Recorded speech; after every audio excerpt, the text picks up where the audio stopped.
Federal prosecutors are casting a wider net in the January 6th investigation. They're now looking at whether government officials were involved in the assault on the Capitol. Prosecutors are also looking at the planning for the rallies held before the insurrection. The shift is happening just as Democrats are pushing Attorney General Merrick Garland to be more aggressive on the case. For more, let's welcome Luke Broadwater, a congressional correspondent for the New York Times. Luke, thanks for being here. So tell us more about why federal prosecutors are widening the scope of this investigation now. Hi, thanks for having me. We've been able to review one of the subpoenas that has been issued recently by a grand jury in this matter. And the subpoena says that the investigation is looking into VIP members who were part of the January 6th rally.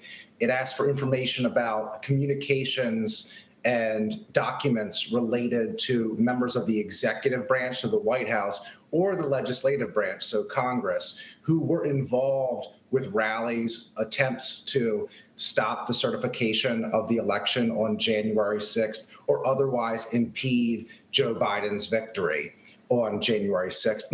And the third thing it says that the grand jury is looking into are these plans to use alternate electors, slates of electors who would vouch for their state having voted for Donald Trump, even though those states were won by Joe Biden. The voters chose Joe Biden in those swing states. So these are several avenues that the investigation could go in. My understanding right now is that federal prosecutors are in a fact-finding stage. They are not accusing anyone above the rioters themselves with a crime at this point, but they are trying to get more information to see if they can go higher up the totem pole, so to speak, to see just how high a criminal case could go.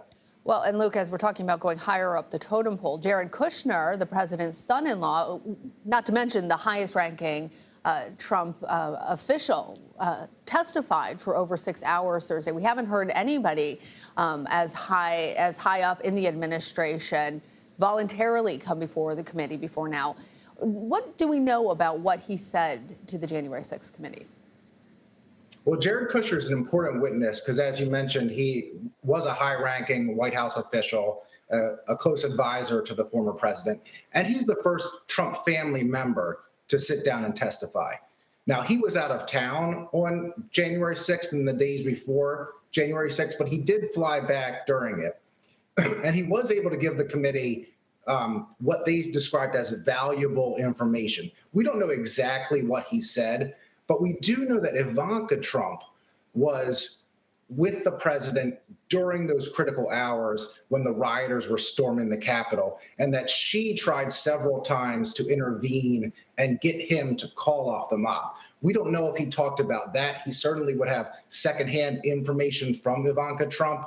We also know he had conversations with Kevin McCarthy, perhaps during the riot, to try to intervene in some other way. And then we do know he did work and have conversations about the transfer of power in the days after. So Jared Kushner would have valuable information. We don't know exactly what he said or didn't say to the committee, but we do know the committee said it was valuable. And I also mentioned that Democrats are pressuring the Attorney General to move swiftly. What more can you tell us about that, Luke? Yeah, the pressure is on. You saw some of the committee members just last week and public statements at their committee hearing say, Merrick Garland, do your job so we can do ours. There's great emphasis from the committee that the Justice Department charge those witnesses who have not been forthcoming with the committee, specifically Mark Meadows, the former Trump chief of staff. And there's, I think, a larger drumbeat as well for a broader investigation to pick up steam on behalf of the Justice Department. We do know they have been working tremendous hours. They just hired, I believe, 100 more prosecutors to work on the January 6th case. They've charged more than 770 defendants in the case.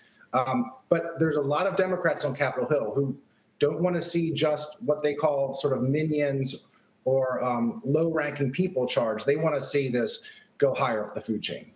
Before I let you go, there's another big story on Capitol Hill this week. The Senate Judiciary Committee is going to be voting on Judge Ketanji Brown Jackson's nomination to the Supreme Court on Monday.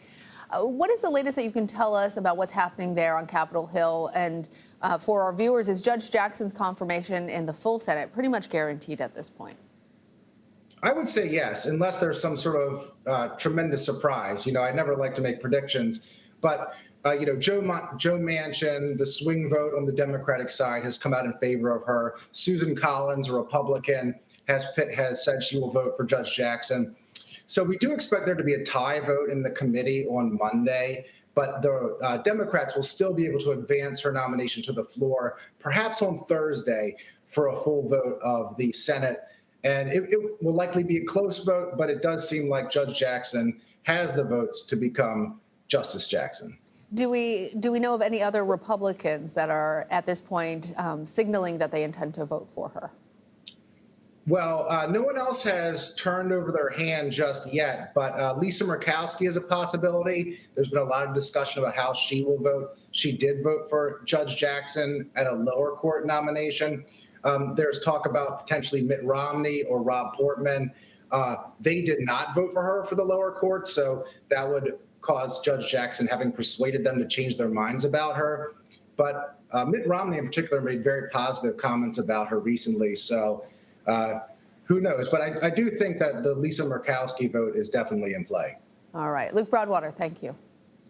Thank you.